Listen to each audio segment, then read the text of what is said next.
Well, let's take you back to Cape Town now, where residents have been trying to recover from the recent floods, which left thousands of families displaced. A provincial state of disaster has since been declared. Newzroom Afrika's Nasiphi has been following that story for us. Nasiphi, once again, a very good morning to you. Looking at all of that water there around some of these shacks and also the difficulty for some of these residents having to navigate, considering there's also expected rain that is coming this coming week. Well, Aldrin, just Friday, the provincial government gazetted that provincial state of disaster, taking into account the number of people that have been impacted by the inclement weather conditions that we've seen playing out in the recent weeks. For nearly 3 weeks, many residents living in informal settlements find themselves living like this.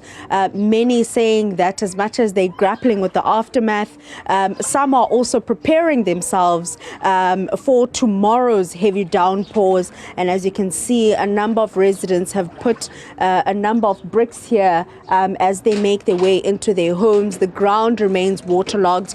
We heard from the councillor not too long ago when we spoke to him at 10 o'clock that heavy rains are expected and that what we're seeing now, this disaster we're seeing now, is going to be a little bit more severe. But to talk to us further, I'm joined by Usomikazi here, who lives in this house right in front of her home is the water here. But she's going to be talking to us as far as conditions, or rather concerns, and inazo, taking into account that ngomso kuzobe kunetha again kukho lamanzi phambi kwendlu. About this opportunity. Ngomso now that kuyanetha sinexhala kakhulu because amanzi ayangena ezindlini, asikwazi ukuhlala, yonke into nje iyonakala, yonke into iba yimesi. Even apha khona disaster, xa kunetha yonke la waste iyahamba izapha phambi kwezindlu, so sisexhaleni kakhulu now that ngomso kuyanetha. Kuzokwazi ke ngokuphumeka apha endlini, seeing that kuzobe kunetha ngomso, even though the last 2 days besinelanga amanzi asamila apha phambi komnyango. Akuphumeki but kuyanyanzeleka because siyahamba sibheke emisebenzini, siye sinyanzeleke siphumile kunetha kunjalo. Elilanga silibonileyo kwezintsuku zidlulileyo for about 2 days, did in any way assist with lamanzi alapha phambi kwendlu? Olohlotyana amanzi aye ehla kancinci but akukho mohluko because kusesenje kusesemdaka kunje amanzi ayangena ezindlini. Busithi ngaphakathi nimoshakelelwe, ndibonile that istand senu nisibeke phezu kwestena, akho kusichazele nje indlela nizilungiselela ngayo xa niyazi uba kuzonetha kakhulu. Siyazilungiselela, siphakamisa ibhedi sizibeka phezu kwestena, sizibeka phezu kwama-crate, sithatha ifurniture siyibeka phezu kwestena also because amanzi ayangena awanqandeki xa singaphakathi endlini. Isidingo ke ngoku izidingo zenu ezabantu abanezimvula ezizayo and also amanzi ezindlini, kumasipala and maybe even uceba, ningathi izintoni? Sirhalela into yoba kungaba khona indlela mhlawumbi yokwenza umsele so that amanzi angazukwazi ukuze ezindlini because inobungozi le nto. Siyawoyika nombane because amanzi ayadibana nombane kuyo yonke loo nto leyo. Xa usithi niyoyika umbane, uthetha ukuthini? Ithetha ukuthi amanzi ayanyuka afikelele kwii-plugs endlini. So ii-appliances zethu nazo ziyakwazi ukudibana namanzi njengoba amanzi ayagcwala endlini. Ndibabonile abantwana apha banxibe ii-gumboots. Omnye wabo uwile phayana kula entrance kusithiwa uza apha endlini. Nibalungiselela njani abantwana when it comes to uba umntu kumele aye esikolweni naxa fanele ayodlala? Siyababeleka ukuze bakwazi ukuphuma kwalapha ezindlini.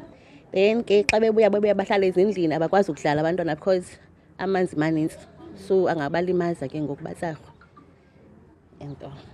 We'll have to leave it there. Somikazi, one of the flood-affected victims here in Komyeni at Lwandle informal settlement. We heard from the councillor that in his ward, Ward 86 here in the city of Cape Town, about 5,000 structures have been adversely impacted, both the informal settlement, including the formal houses, saying that it's close to 20,000 people in his ward alone, roughly, that have been adversely impacted. We do know that there are a number of residents that are currently currently being accommodated inside the community hall. However, the councillor is saying it is difficult to sustain those residents that are in the community hall because they are in need of mattresses, blankets, including food to feed those residents that are currently in there. However, many other residents have opted to stay inside their homes. And again, Aldrin, as much as we are seeing these floods, Somikazi is saying that they make their way out of here using these bricks that they've laid out, made a pathway out. However, there are those various residents that are, on the side, or rather fall under the group of marginalized, the people living with disability, the elderly, including child-headed households that have also been adversely impacted by this rain. And the councillor saying that the only solution that he believes his ward needs is the relocation of his people to more suitable ground, including the building of houses and their people being given dignified homes so that they don't find themselves in this situation. He says year on year during this winter period, this is the disaster that they have to face, the grim reality of these residents. We do know that in the whole of the Western Cape, over 155,000 people severely impacted. Majority of those people are within the city of Cape Town, prompting that provincial state of disaster that has now been gazetted by the provincial government, or rather the Premier of the Western Cape, Alan Winde. The councillor has left us now, went to attend to some of the residents in another informal settlement where he will be handing over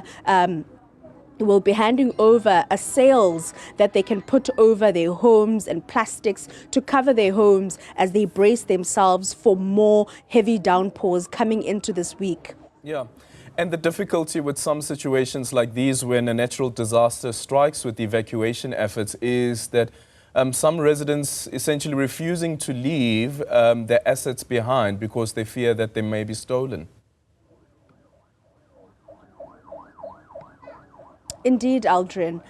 That is one of the reasons the councillor has given us, that others are opting to stay inside their waterlogged homes, taking into account the valuable and possessions that they have here. And another challenge, he says, when they do go to the community hall, it's a matter of then sustaining those residents that are in there, providing for them, which is a challenge. And he's saying as much as they have received some reprieve, short-term reprieve from various humanitarian aid organization, it is not as much as they welcome it, and it does assist the residents. They are hoping for more long-lasting solutions. Again, Aldrin, the number of people that have been impacted, majority of those areas are informal settlements, as many of them have settled on unsuitable land, some even water retention ponds or near water retention ponds. We do know that about a month ago we spoke to the provincial Department of Infrastructure, who had identified the community of COVID informal settlement, saying that they're going to be moving and relocating about 2,000 structures there. Those are the homes around the boundary or the canal that find themselves at the receiving end when we are experiencing heavy downpours, including the communities, or rather areas at the COVID informal settlement that find themselves waterlogged during the winter period, as also that area was rather a nature reserve area, and it is not suitable for people to live in. So we do know of some of the projects from provincial government that they are trying to make some inroads. 2,000 people, a small drop in the ocean, taking into account how big COVID informal settlement is, but they are saying that they're prioritizing those that find themselves waterlogged and flooded during the winter rainy season.